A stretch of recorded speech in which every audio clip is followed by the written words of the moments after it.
बच्चों, तो इस लेक्चर में हम क्या कवर करने वाले हैं? We will be finding the centre of mass of discrete particle system. Discrete का क्या मतलब होता है? छोटे छोटे से पार्टिकल, पॉइंट साइज्ड अलग अलग पार्टिकल। क्या मतलब हुआ? पॉइंट साइज्ड छोटे छोटे अलग अलग पार्टिकल्स।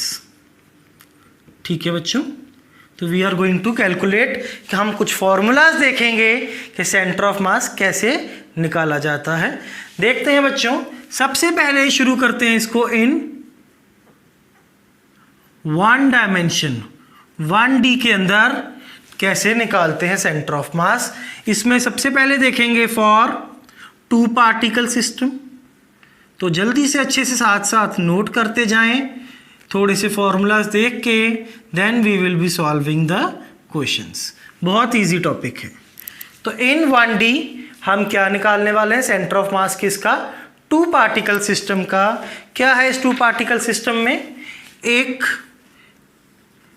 x1 डिस्टेंस पे पहला मास है m1, कहीं यहाँ ओरिजिन है। यहाँ से x2 डिस्टेंस पे दूसरा मास है m2। एक ही लाइन पे है, that means they are in 1 dimension. तो बच्चों क्या आएगा इसका XCM का formula? Centre of mass will be पहला मास इनटू इसका डिस्टेंस प्लस दूसरा मास इनटू इसका डिस्टेंस अपॉन टोटल मास। सही कहा बच्चों, this is the section formula जो आपने क्लास 10th मैथ्स में भी पढ़ा हुआ है। तो बच्चों इसमें ही इफ, तो यहाँ से पहले तो एक बात याद रखें, सेंटर ऑफ मास जो आएगा इन दोनों का वो कहीं पे इसी लाइन पे होगा। तो centre of mass lies on line joining 2 particles। ठीक है, इस लाइन को ज्वाइन, जो इन दोनों पार्टिकल्स को जो लाइन ज्वाइन कर रही है, सेंटर ऑफ मास उसी पे आएगा बच्चों। If m1 is equal to m2 is equal to m, इसको m के बराबर कुछ मान लिया m1 m2 को, तो ये XCM कितना आ जाएगा? m1x m into x1 plus m into x2 upon m1 plus m2 will be 2m, this will be equal to x1 plus x2 by 2। Means centre of mass इनको join करने वाली line के centre पे होगा। इस case में क्या हो जाएगा? Centre of mass will B at center of line joining 2 particles। ठीक है बच्चों, तो ध्यान रखें इस बात को। अब ज़रूरी थोड़ी है कि 2 ही पार्टिकल हो, कितने भी हो सकते हैं। तो हमने मान लिया total number of particles are n, तो n पार्टिकल सिस्टम लेके चल रहे हैं हम। n कैसे, कितने पार्टिकल्स हैं बच्चों? उनके मास है m1 m2 m3 up to mn।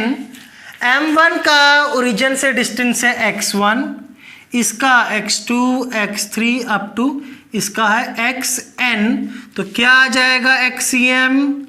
First mass इसका डिस्टेंस प्लस सेकंड मास इसका डिस्टेंस, थर्ड मास इसका डिस्टेंस, अप टू जितने भी मास हैं सबका मास और उसका distance from origin divided by total मास। ध्यान में रखेंगे बच्चों इसको, फॉर्मूला को। ठीक है, सेंटर ऑफ मास उसी लाइन पे आएगा जो लाइन इन सब पार्टिकल्स को ज्वाइन कर रही है। तो इसको ऐसे भी लिख सकते हैं समेशन की फॉर्म में, summation I equal to 1 to n MI/XI upon summation I equal to 1 to n MI। Summation I hope पता है, नहीं पता है तो रिवाइज करवा देते हैं। I equal to 1 to n summation means sum, I को पहले 1 रखेंगे M1x1, समेशन का मीन्स सम, प्लस 2 रखेंगे M2x2 प्लस 3 M3x3, कहाँ तक MnXn तक ऐड करना है। तो ये सेंटर ऑफ मास निकल जाएगा बच्चों n पार्टिकल सिस्टम का। नोट कर लें जल्दी से।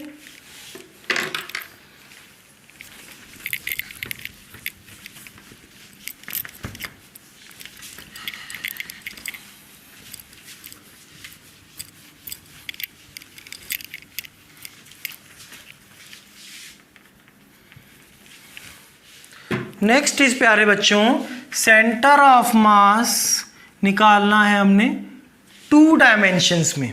मींस अब 2 कोऑर्डिनेट्स होंगे X Y, Y Z, Z X, कोई भी 2 कोऑर्डिनेट्स हो सकते हैं।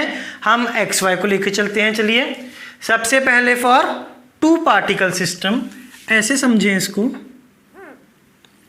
एक्स एक्सिस और ये आपकी वाई एक्सिस। इसमें हमारे पास कितने पार्टिकल्स हैं? 2। पहला पार्टिकल है ये M1x1, दूसरा पार्टिकल है M2x2। ठीक है बच्चों,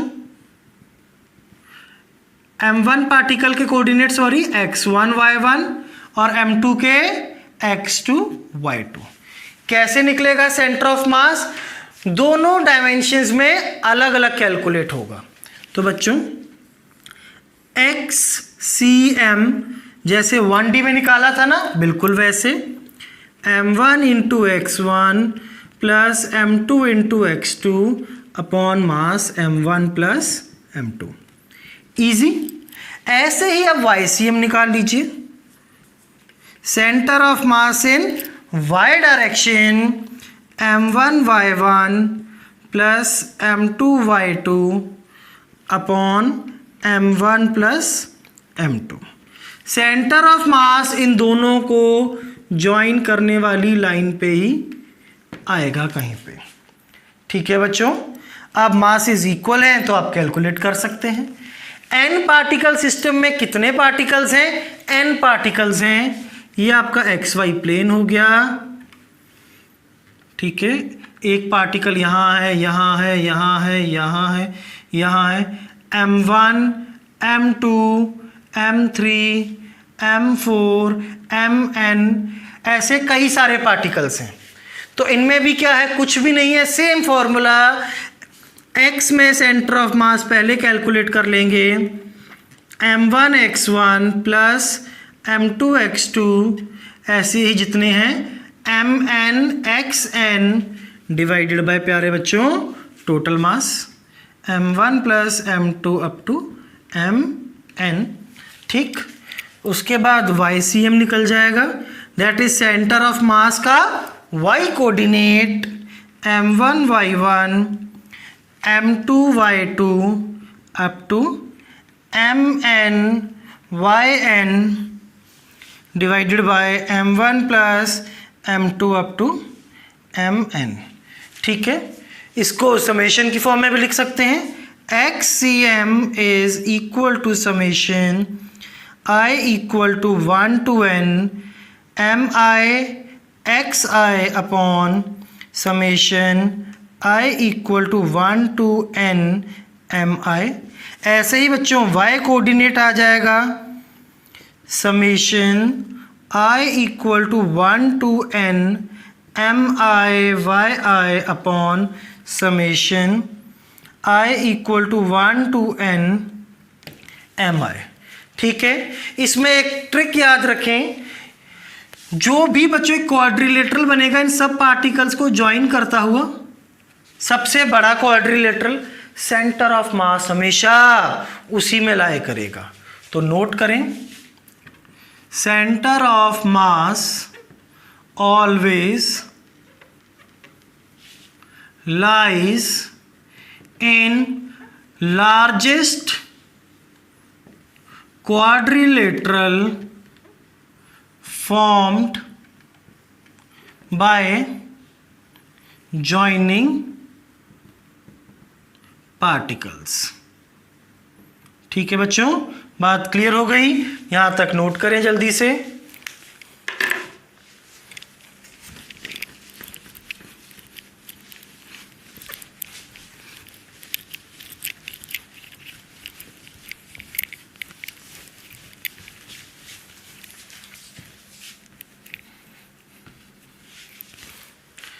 नेक्स्ट देखेंगे बच्चों centre of mass in 3 dimensions. 3 dimension में क्या होगा? एक्स, वाई और जेड तीनों प्रेजेंट होंगे। ठीक है, तो बहुत इजी है ये भी। एक m1 मास है, कोऑर्डिनेट्स हैं x1, y1, z1। m2 मास है, कोऑर्डिनेट्स हैं x2, y2, z2। अब इसमें क्या होगा? तीनों कोऑर्डिनेट्स का सेंटर ऑफ मास अलग अलग कैलकुलेट करेंगे। तो बच्चों XCM will be m1 x1 plus m2 x2 plus m3 x3 upon total mass m1 plus m2 plus, अच्छा यहाँ पे हमने 2 ही मास लिए हैं, 2 पार्टिकल सिस्टम में, sorry, upon m1 plus m2। प्यारे बच्चों y coordinate of centre of mass m1 y1 plus m2 y2 upon total mass m1 plus m2। Same way में z कोऑर्डिनेट को कैलकुलेट कर लें m1 z1 plus m2 z2 upon total mass m1 plus m2। ठीक है बच्चों, ऐसे ही n particle system है, m1 m2 m3, कहाँ तक? n पार्टिकल्स हैं बच्चों। कोऑर्डिनेट्स क्या हैं इनके? x1 y1 z1, x2 y2 z2, x3 y3 z3 and up to xn yn zn। तो तीनों कोऑर्डिनेट्स अलग अलग कैलकुलेट हो जाएंगे। XCM will be equal to m1 x1 plus m2 x2 up to mn xn upon m1 plus m2 up to mn। ठीक है बच्चों, ऐसे ही y कोऑर्डिनेट कैन आपका आ जाएगा m1 y1 plus m2 y2 up to mn yn divided by total mass m1 plus m2 up to mn। ऐसे ही साथ में क्या कैलकुलेट करेंगे बच्चों? z coordinate ZCM will be m1 z1 plus m2 z2 up to mn zn divided by total mass m1 plus m2 up to mn। इनको आप summation की form में भी लिख सकते हैं। वी ऑलरेडी नो कैसे लिखते हैं। XCM is summation I equal to 1 to n mi xi upon summation I equal to 1 to n mi। ऐसे ही आप YCM लिख सकते हैं। क्या आ जाएगा? Summation I equal to 1 to n mi yi upon summation I equal to 1 to n mi। ऐसे ही प्यारे बच्चों आप Z कोऑर्डिनेट लिख सकते हैं। Summation I equal to 1 to n mi zi upon summation I equal to 1 to n mi। Clear हो गई बच्चों बात? तो बिल्कुल एक जैसे ही फॉर्मूले हैं, कोई ज़्यादा डिफरेंस नहीं है। लास्ट एक देखेंगे वेक्टर फॉर्म में।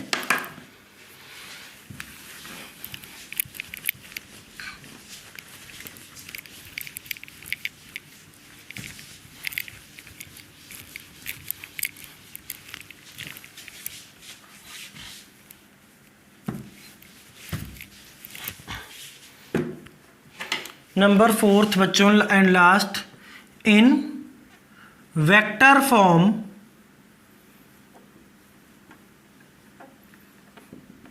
इसमें पहले हम लोग देखने वाले हैं वही 2 particle system.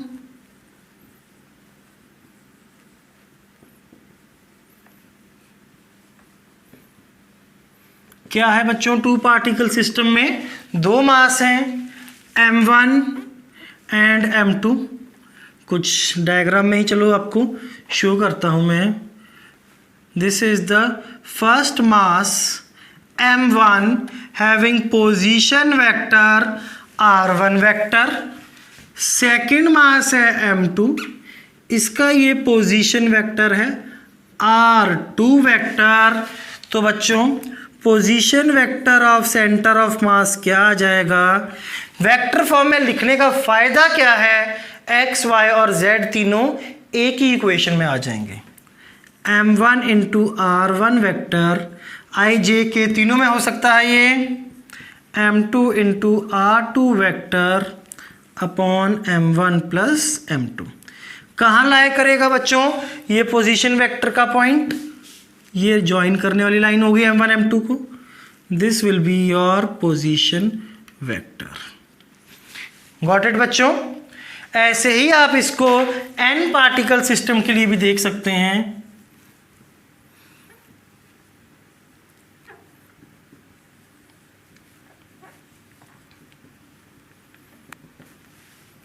n particle system में क्या है बच्चों, हमारे पास काफ़ी सारे m1 m2 m3 up to n masses हैं।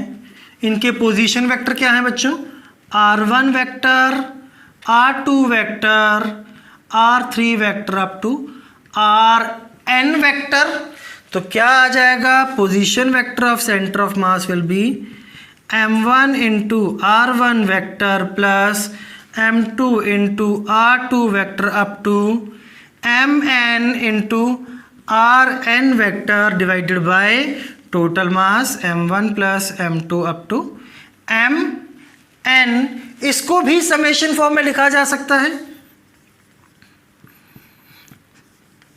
I equal to 1 to n mi ri vector upon mi summation I equal to 1 to n।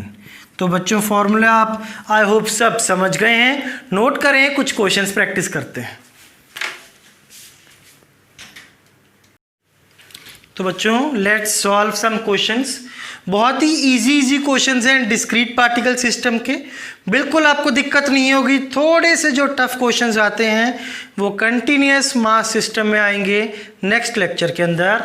तो अभी इसमें देखें, सिंपल है, 2 मास दे रखे हैं 1 kg and 2 kg।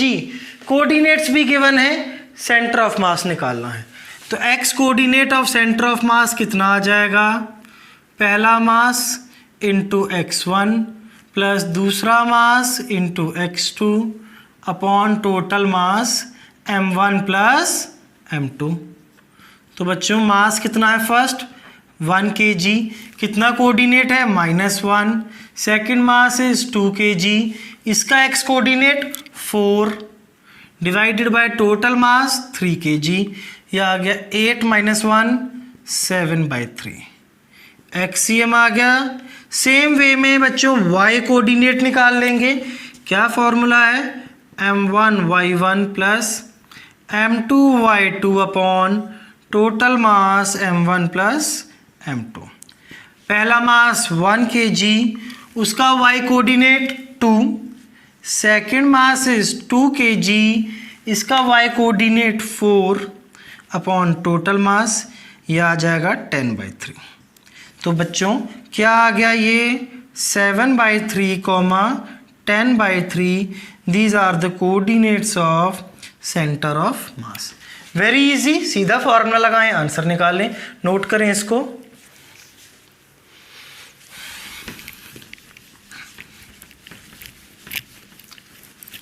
Question number 2 try करें बच्चों जल्दी से। आपको क्या दिया है? एक ट्रायंगल है, ट्रायंगल के कोऑर्डिनेट्स दे दिए हैं आपको। ऐसे ही आप बस एक रफ ट्रायंगल ड्रॉ कर लीजिए। कौन सा कोऑर्डिनेट कहाँ है इसकी आपको टेंशन लेने की कोई ज़रूरत नहीं है। ए बी सी, ए पे कितना मास रखा है? 1 kg, बी पे 2 kg, सी पे बच्चों mkg। ठीक है, ए बी सी तीनों के कोऑर्डिनेट्स हमारे को गिवन है। ए का कोऑर्डिनेट है बच्चों 1,2, बी का है 4,6 और सी का कोऑर्डिनेट है हमारे पास -3,-2। सेंट्रॉइड पे सेंटर ऑफ मास होता है जिसका कोऑर्डिनेट है 3/5,2। मास निकालना है m। तो बच्चों सेंटर ऑफ मास पता है, कोऑर्डिनेट्स पता है, फॉर्मूला लगा ले सेंटर ऑफ मास का, xcm से लगा लीजिए, m1x1 plus m2x2 plus m3x3 upon total mass. This is the formula बच्चों। x कोऑर्डिनेट कितना है सेंटर ऑफ मास का 3/5। पहला मास 1 kg, इसका x coordinate 1। Second mass 2 kg, इसका x कोऑर्डिनेट 4। थर्ड मास m kg, इसका x coordinate -3 divided by total mass 1 + 2 + m that is 3 + m। ठीक है बच्चों, थोड़ा सा सॉल्व कर लें इसको। 3/5 इज इक्वल टू ये कितना आ जाएगा 8 + 1 9 -3m upon 3 + m। Cross multiply करें 3 × 3 9 + 3m is equal to 45 - 15m। 15 को बच्चों इधर ले आए, 18m is equal to 36 and m is equal to 2 kg। तो यहाँ पे आपको y कोऑर्डिनेट की कोई भी ज़रूरत नहीं पड़ी। चाहे तो आप इसको पूरे क्वेश्चन को y कोऑर्डिनेट से भी सॉल्व कर सकते हैं। क्या फॉर्मूला लगा देंगे आप इसमें, YCM is m1y1 plus m2y2 plus m3y3 upon total mass m1 plus m2 plus m3। y coordinate centre of mass का है 2। पहला मास है 1 kg, y coordinate is 2। Second mass is 2 kg, y coordinate is 6। Third mass is m kg, y coordinate is -2 divided by total mass 3 + m। Cross multiply करते हैं 6 + 2m is equal to 12 + 2 14 - 2m। 2m को बच्चों इधर ले आए 4m, 6 को उधर ले जाएं 8m इक्वल टू 2 kg। तो x या y कोऑर्डिनेट से किसी से भी निकालें, कोई क्वेश्चन में फ़र्क नहीं होगा। नोट करें इसको एंड थर्ड क्वेश्चन को ट्रायल लें।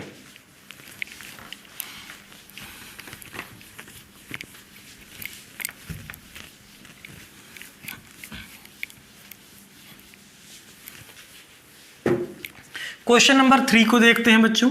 सेंटर ऑफ मास निकालना है हमें। ये गिवन है, यहाँ पे मास है 2m, यहाँ से l डिस्टेंस पे दूसरा मास है m और यहाँ से l डिस्टेंस पे एक और मास है m। कोई भी x y कोऑर्डिनेट नहीं बताया, कोई डिस्टेंस नहीं बताया। ऐसे क्वेश्चन को करने के लिए एक थोड़ा सा ट्रिक यूज़ कर लें फटाफट से, इससे क्वेश्चन में कैलकुलेशन ईजी होगी। आप ओरिजिन किसी एक मास पे ही रख दें।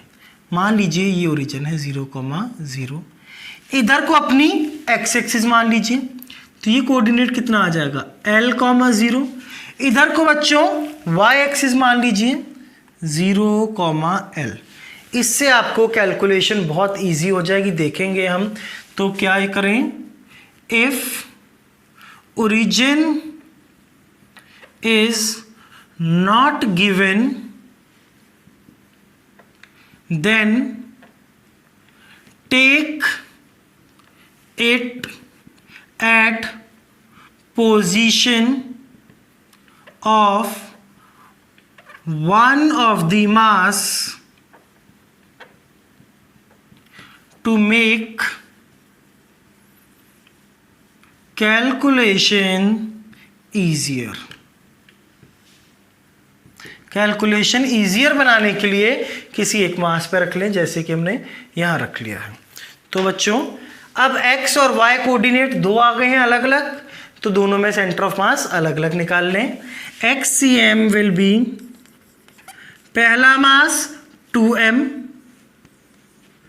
इसका x coordinate 0, second mass m, x coordinate l, third mass m, x coordinate 0 divided by total mass 4m।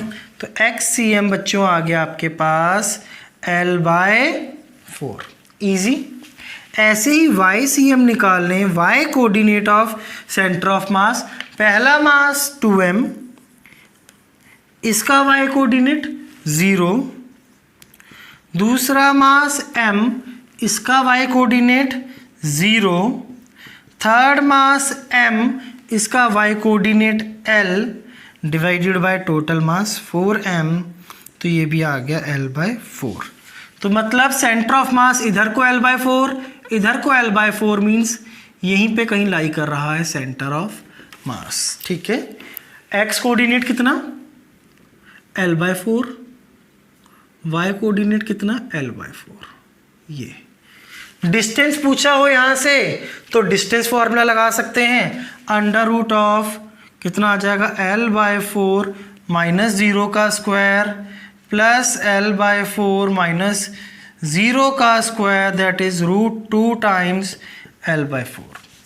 Clear है बच्चों? इजी है, नोट करें। एक लास्ट क्वेश्चन है, जल्दी से उसको ट्राई करें।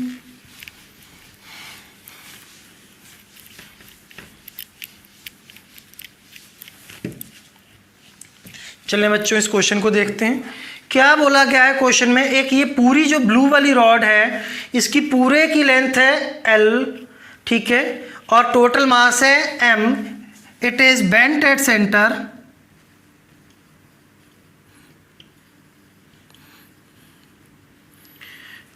फाइंड इट्स सेंटर ऑफ मास।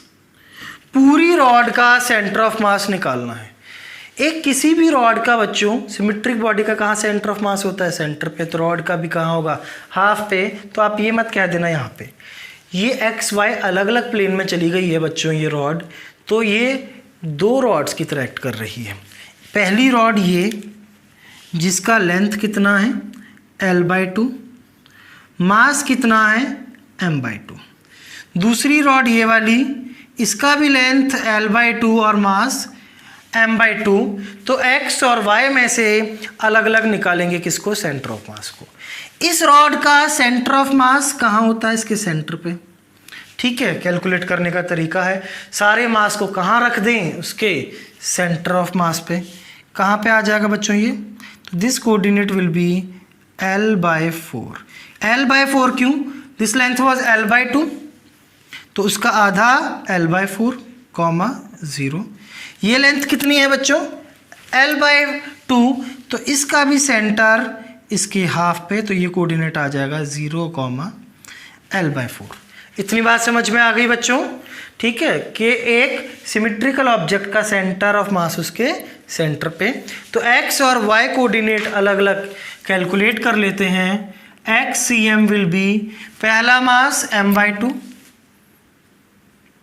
कहाँ है सेंटर ऑफ मास इसका? L/4।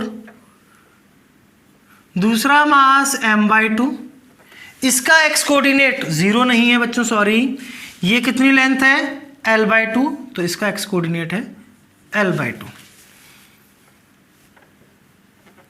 अपॉन टोटल मास M/2 प्लस M/2, M हो जाएगा, ये हो जाएगा बच्चों L/8 plus L/4, that is 3L/8। Clear हो गई बच्चों बात? y coordinate centre of mass का निकाल लेते हैं। ये क्या आएगा? First mass M/2,